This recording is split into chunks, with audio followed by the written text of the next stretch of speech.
Welcome to the Ambulatory Healthcare Today podcast, hosted by the NextGen advisors.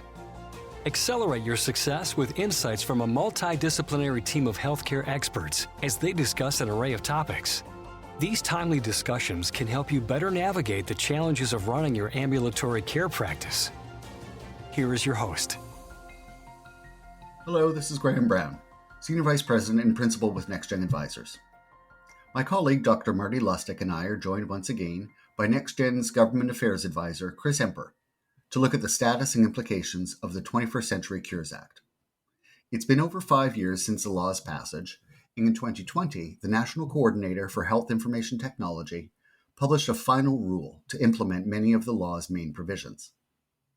Today, we'll take a look at the Cures Act law, the final rule, and discuss the impacts for both the health IT industry and healthcare providers, which are focused on promoting health data interoperability through a variety of new and/or revised programs, mandates, and rules. Welcome, Marty and Chris. Thanks, Graham. Okay, Chris, first and foremost, give us maybe a 30-second rundown on what this act is, where it came from, and why it's important for us. Of course, I'll try within 30 seconds, which is always a challenge for me. But the 21st Century Cures Act was passed into law in December of 2016. It was a bipartisan law when you had about over 90% of members of the House and the Senate from both political parties actually voted for it. The reason why, and if you kind of glean from the title, the 21st Century Cures Act, it primarily had to do with reforming FDA regulatory policies to speed new drugs and devices to market. Also provided a lot of funding for the National Institutes of Health, the NIH, to do research, cancer research, genomic research, precision medicine, all these things that were sort of forward-looking and they thought at the time would bring new cures, more medical innovation to the market. It took a few years for Congress to agree on a bipartisan basis on all these different provisions. But tucked into it and most relevant to our world were about 50 to 100 pages of provisions around health IT and specifically trying to advance and improve the interoperability of health data. And this really stemmed from what were some perceived failures of the Meaningful Use EHR incentive program that over the last few years, members of Congress, before the law passed, heard from physicians and hospitals that were unsatisfied with the interoperability between different EHRs and between patients and physicians. So hence came the Cures Act, and even though the overall main goal of the law was around drugs and devices, what we're most interested in, what most healthcare providers are probably most interested in is around the interoperability provisions. Great. Okay, that's very helpful because quite a complex piece of legislation, covers a lot of ground. So given that introduction on kind of the political and legislative background, maybe explain for our listeners the role of the Office of the National Coordinator and what they were tasked to undertake over the 5 years that's taken place since the bill was passed until this final rule was issued. Sure. So within the law, there were various different provisions around interoperability that tasked the HHS Office of the National Coordinator for Health IT, or ONC as the acronym is, to write regulations to implement the provisions of the law. So once the law was passed in December of 2016, ONC went to work as a regulatory body to write these rules to actually implement the provisions of the law. And because it was such an expansive law and there were several different provisions that were a little bit complex, it took a few years for them to issue these rules. And for those familiar with the federal rulemaking process, you have to go through a notice of a proposed rulemaking. Then you have a public comment period before you actually get a final rule. And in this case, it took ONC a few years to write the proposed rule.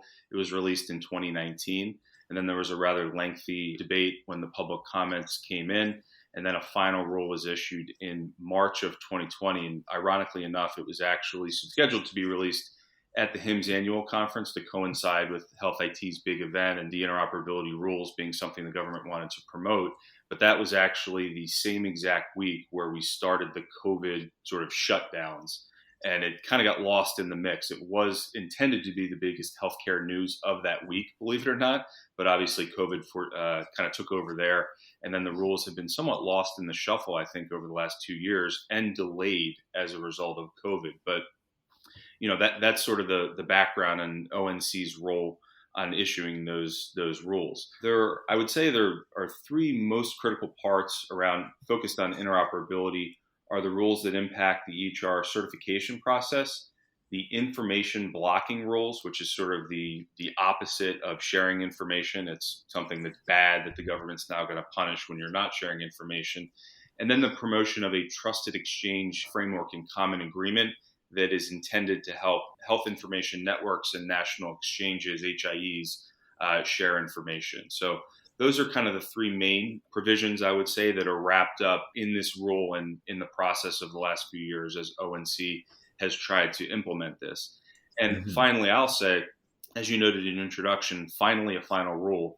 It took several years, 4 years for ONC to release the final rule after the law was actually passed. So the industry was waiting quite a long time.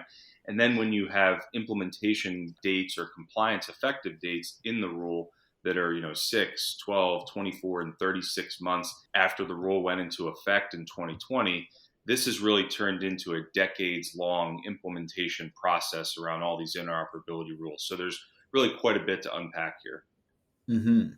So there is indeed. Maybe let's take these three main elements that you just framed for us one by one. EHR certification updates. That's important for provider groups because many of them still use their EHR vendor for the submission of data for quality payment programs and other government-regulated initiatives and quality tracking. So talk a little bit about what this part of the regulation entails. Sure. So this is labeled in the law and in the ONC final rule, the Cures Act EHR certification update.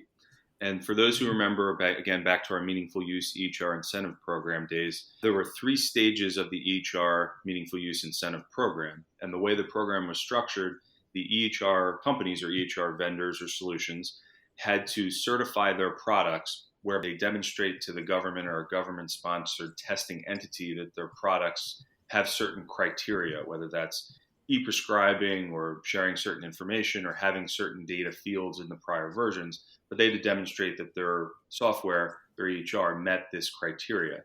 And then once it was certified, the clients, the providers, physician groups, hospitals, would utilize that software to meet the reporting criteria under the different stages. And there were 3 different stages, 3 different sets of product functionality or criteria that the EHR companies had to go through to become certified, and 3 different sets of measures that the providers had to do.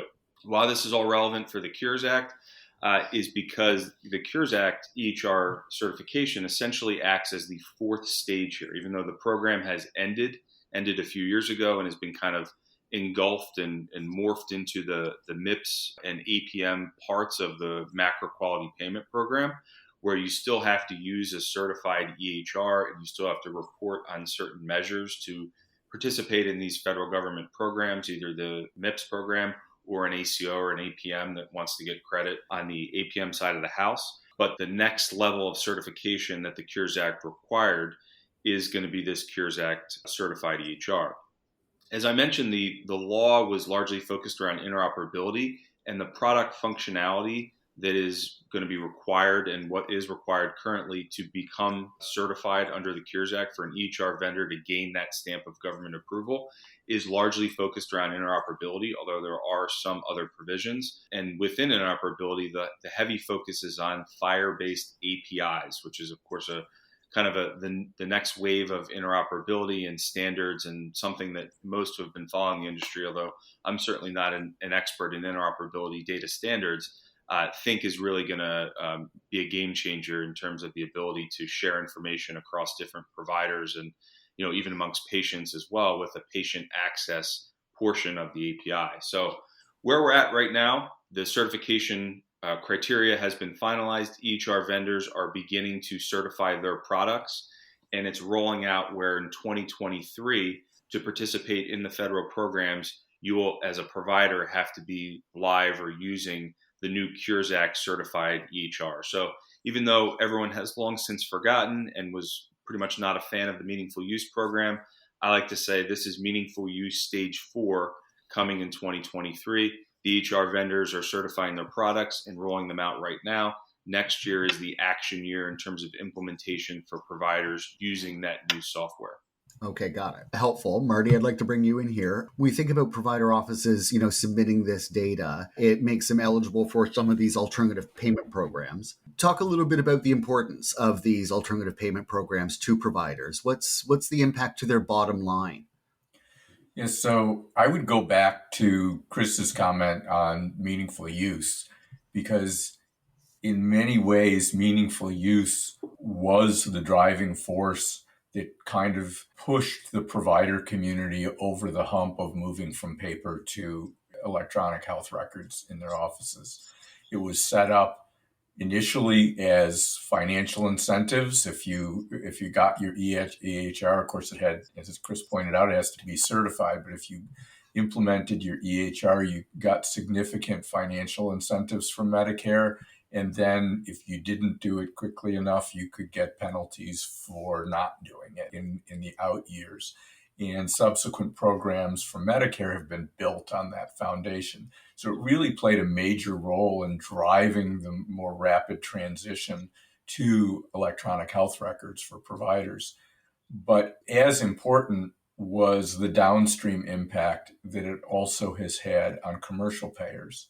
So that if you look at the changes that Medicare drove with their programs, the commercial payers jumped on board as well. So alternative payment models, both in commercial products and in managed Medicare and managed Medicaid, that the commercial payers are administering, are all built on the foundation that Medicare started. So these changes in regulations have huge implications for providers, because ultimately it impacts the way they're paid and the way they're going to be paid for all of their patient care. Yeah. So lots in the technical details here in terms of practical impact. Chris, let's talk about this next part of the rule around information blocking.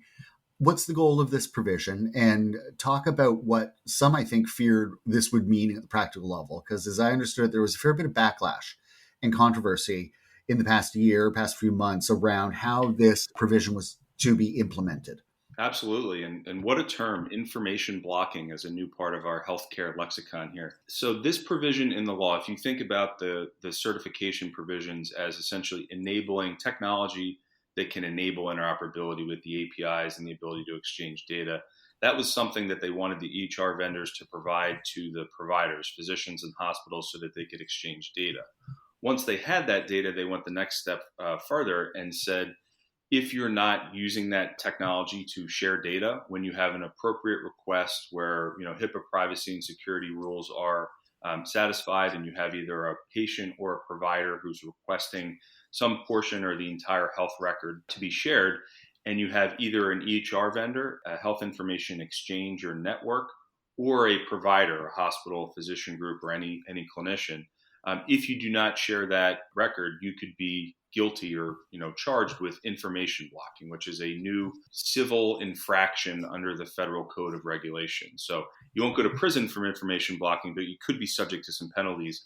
Think of HIPAA as a similar regulatory scheme here. And again, it's brand new. And I think looking back to what HIPAA did in healthcare and really brought heightened awareness around the ability to lock down and protect data, from a privacy and security standpoint, this information blocking rules in some ways 25 years later is doing the opposite and is saying, we want you to protect that, but not in all instances. And when you have an approved method of data exchange with another provider or patient, you need to share it. So in the ONC rule, they went into exhausting detail and length to propose exactly what these rules mean. For the purposes of this discussion, I will spare you all of those details because it's quite lengthy, quite complex.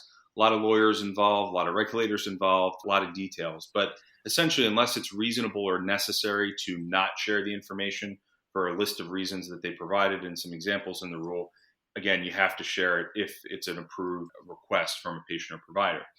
But as you mentioned, the most probably controversial aspect of the rule is actually not sharing between a hospital and a physician or one EHR vendor and another.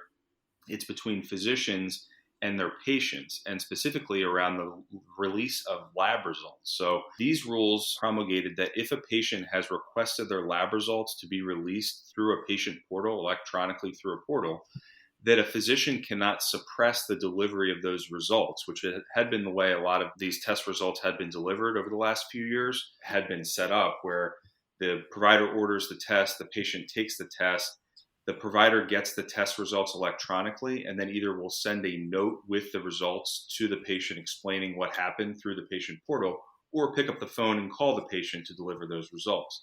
As a result of the information blocking rules, the provider no longer has that option. And if the patient has requested the delivery of the results electronically, they immediately have to be sent to the portal for the patient to see when the provider gets them as well. So in many instances with, I would say sort of everything serious, but in a non-serious diagnosis or lab result, this wouldn't be a problem.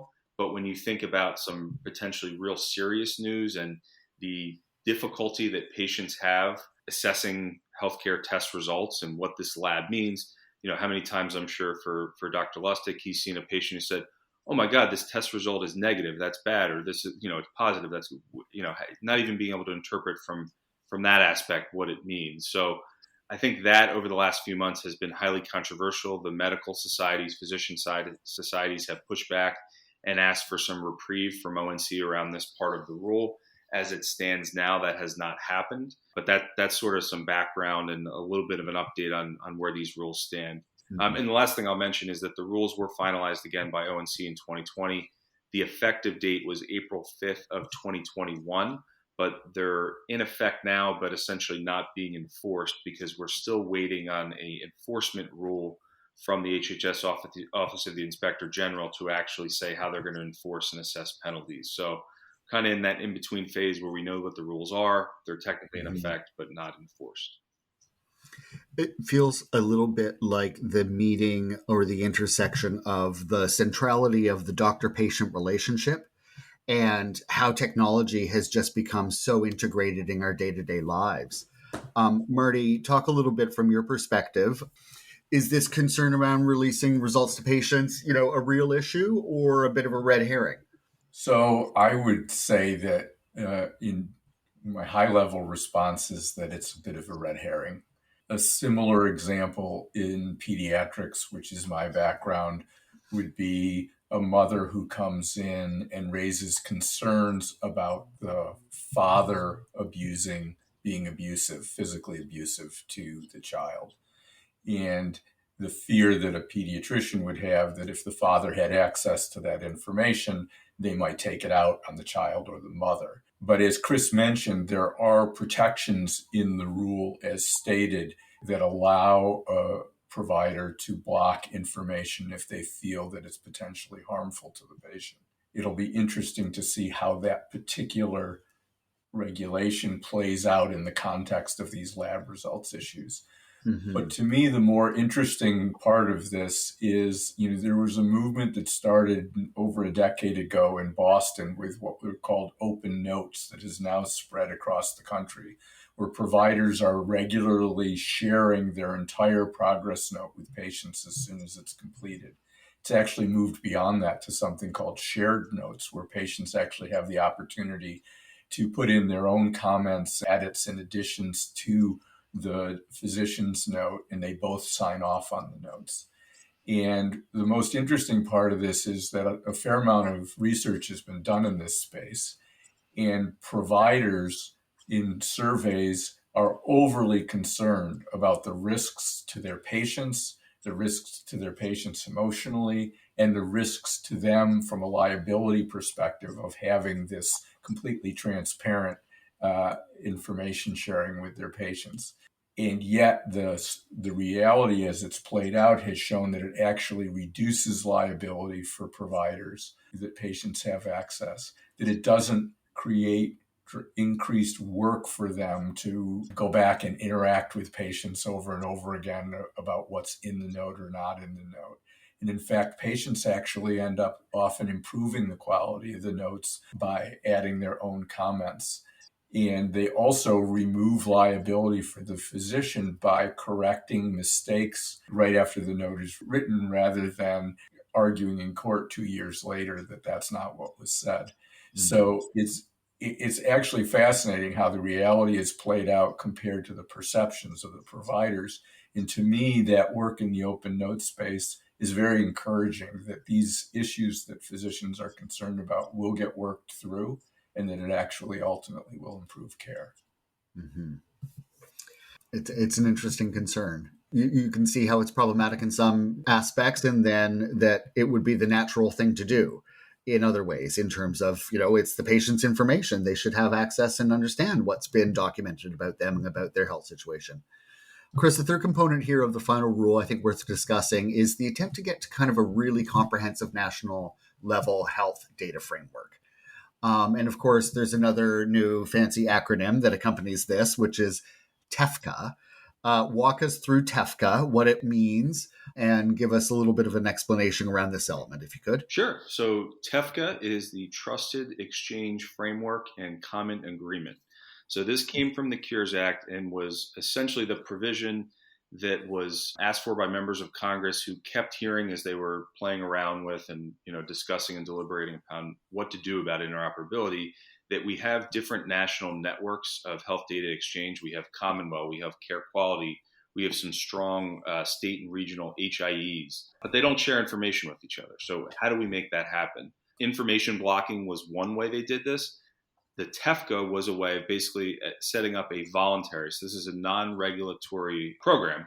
It's a voluntary set of requirements that HIEs or national networks can choose to sign on to, whereby if they do, it'll enable them to share information. So the Trusted Exchange Framework is one document produced by ONC that details some different principles and standards that they can use to share information.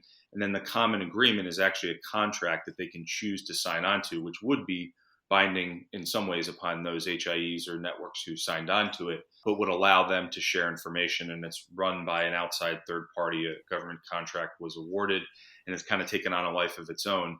Where Tefka is in terms of implementation, like the other provisions, it's kind of ongoing right now.